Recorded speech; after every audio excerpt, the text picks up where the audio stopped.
Mind your language, understanding the phrase. Hello, everyone. In today's video, we're going to dive into a fascinating English phrase, mind your language. This is a phrase you might hear in movies, TV shows, or even in day-to-day conversations. Understanding such phrases not only improves your English fluency but also enriches your cultural knowledge. So, let's get started and unravel the meaning and usage of mind your language. Firstly, let's break down the phrase.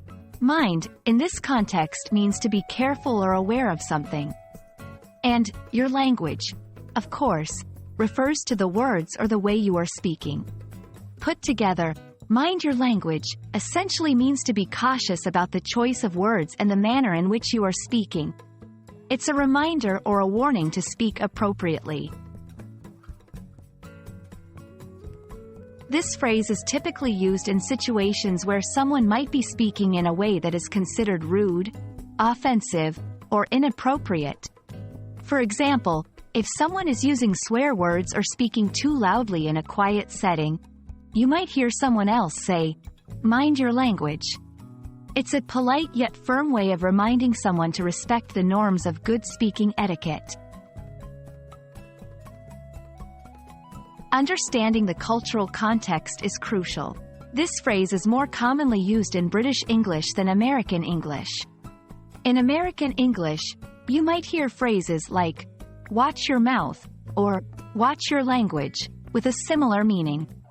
It's also interesting to note that mind your language can sometimes be used humorously or sarcastically, depending on the tone and situation. Let's see how this phrase is used in sentences. 1. In a library. Please, mind your language. This is a public space. 2. Among friends, jokingly, "Hey, mind your language. We have a kid here pretending to be an adult."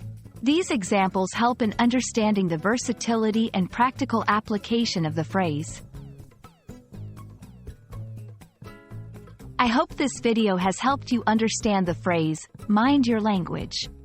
Remember, learning such phrases not only improves your English but also helps you navigate social situations more effectively. Keep practicing, and you'll soon master the art of language nuances. Happy learning, and see you in our next video.